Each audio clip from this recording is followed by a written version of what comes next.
Positive বার্তা ত্রিপুরাতে Tripura Santiniketan medical college এবং হসপিটাল প্রাঙ্গণে একটি মেলা আয়োজন করেছে, যে মেলাটির নাম শান্তিনিকেতন মেলা।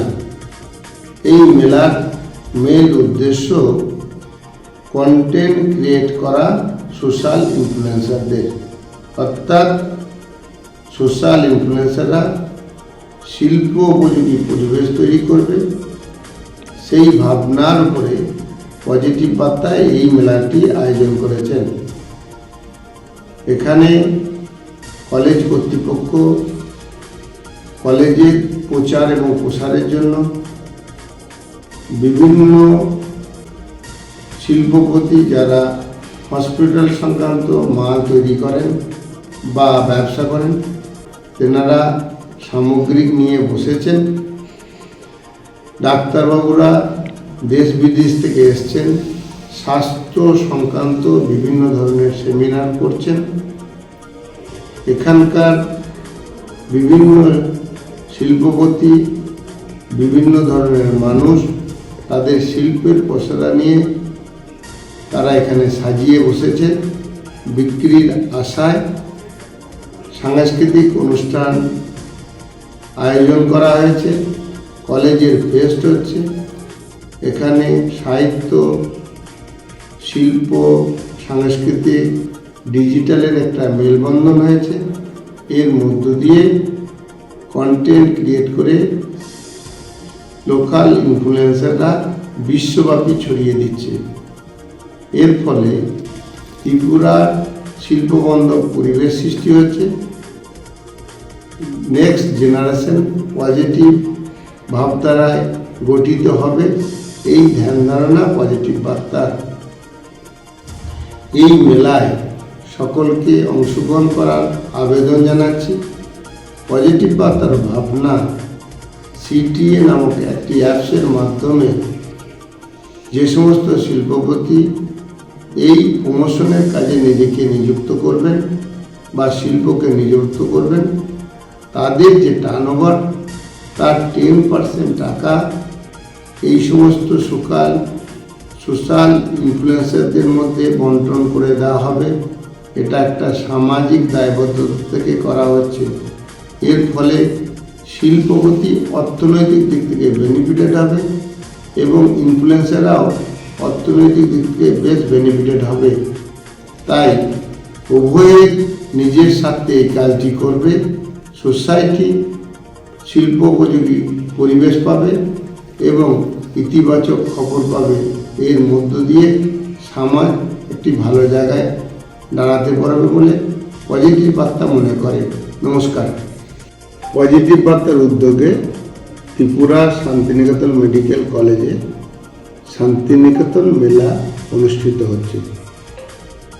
এই মেলাটি সোশ্যাল ইনফ্লুয়েন্সাররা কন্টেন্ট ক্রিয়েট করবে, সেই জন্য পজিটিভ বার্তা অংশগ্রহণ করেছে। মূলত যেহেতু মেডিকেল কলেজ, তাই মেডিকেল কলেজ কর্তৃপক্ষ এখানে ডাক্তারবাবুদের বিভিন্ন ভারতবর্ষের প্রান্ত থেকে এনে সেমিনার করছেন, এক্সিবিশন হচ্ছে। লোকাল বিভিন্ন শিল্পীর দ্বারা যে সমস্ত মাল, সেসব পণ্য বিক্রি হচ্ছে। স্টুডেন্টরা তাদের ফেস্ট করছে, সাংস্কৃতিক অনুষ্ঠান হচ্ছে। লোকাল পাবলিক তারা সাংস্কৃতিক অনুষ্ঠান করছেন। বিভিন্ন স্বেচ্ছাসেবী সংগঠন এখানে বিভিন্ন রকম বক্তব্য দিচ্ছেন। সমাজে তাদের কিভাবে ডেভেলপমেন্ট করছে তারা সমাজের বিভিন্ন ব্যক্তিকে, তার সঙ্গে সঙ্গে বিভিন্ন ডাক্তারবাবু মানুষকে শরীর সম্বন্ধে অ্যাওয়ারনেস করছে। সামগ্রিক বিষয়গুলি সোশ্যাল ইনফ্লুয়েন্সাররা কন্টেন্ট ক্রিয়েট করছে, বিশ্বের বাজারে তেনারা ছড়িয়ে দিচ্ছেন।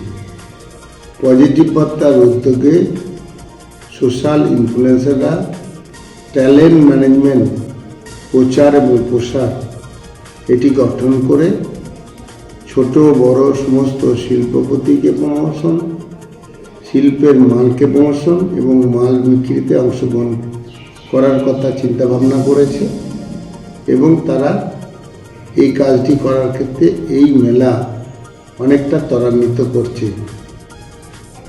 ত্রিপুরা বেশ এই মেলা, তাই ত্রিপুরার সমস্ত শিল্পপতি দোকানদারদের কাছে আহ্বান জানাচ্ছি, রবিবার দিন এখানে শান্তিনিকেতন এই হাট হয়, এই হাটে আসুন, নিজেকে প্রমোশন করুন, নিজের ব্র্যান্ডকে প্রমোশন করুন এবং সঙ্গে সঙ্গে ডিজিটাল মাধ্যমে মাল বিক্রি কী করে হবে সেই ব্যাপারে আপনারা খোঁজখবর নিন, বিস্তারিতভাবে আলোচনা করুন। ট্যালেন্ট ম্যানেজমেন্ট প্রচার এবং প্রসারের মধ্য দিয়ে নিজের কোম্পানির মালকে ব্র্যান্ডিং করুন, ডিজিটালি ওয়ার্ল্ডব্যাপী বিক্রি করুন।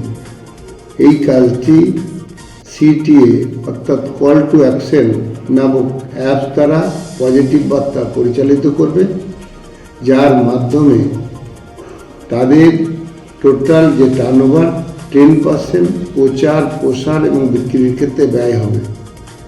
এর ফলে শিল্প প্রমোট হবে, শিল্পপতি প্রমোট হবে, শিল্প প্রমোশনের মধ্য দিয়ে পজিটিভ ভাইব তৈরি হবে, শিল্প উপযোগী পরিবেশ তৈরি করবে এবং তার সঙ্গে সঙ্গে শিল্পপতির প্রমোশনের মধ্য দিয়ে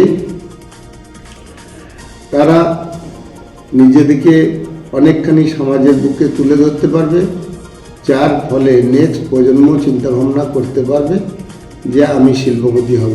অর্থাৎ শিল্প গড়ার কাজটি ত্রিপুরার ক্ষেত্রে ত্বরান্বিত হবে।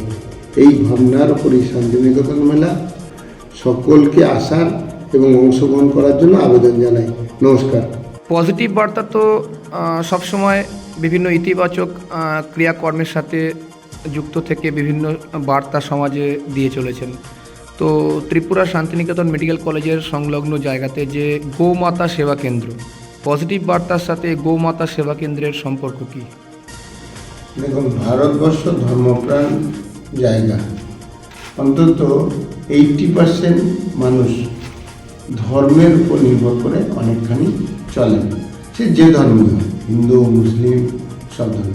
হিন্দু ধর্মের যেনারা মত এবং আদর্শের উপর আছেন তেনারা 90% গোমাতাকে পবিত্র হিসেবে দেখেন এবং দেখবেন ধর্মীয় কোনো অনুষ্ঠান হলে সেখানে খাওয়া দাওয়া থাকা যাই হোক মানুষের একটা সমাগম হয়। এই লক্ষ্যেই আমরা কাজ করছি। মানুষ যখন সমাগম হবে তখন তাদের মধ্যে দিয়ে পজিটিভ একটা চেতনা এবং শিল্পবান্ধব চেতনা দেওয়াটা অনেক সহজ হবে। এই ভাবনার উপরেই বিভিন্ন ধর্মীয় অনুষ্ঠানে পজিটিভ বার্তা অংশগ্রহণ করে। এই যে গোমাতা সেবা কেন্দ্র, এটা কি শুধুমাত্র ধর্মকে প্রাধান্য দিয়ে কি এটি স্থাপন করা হচ্ছে, কি মনে করেন আপনি?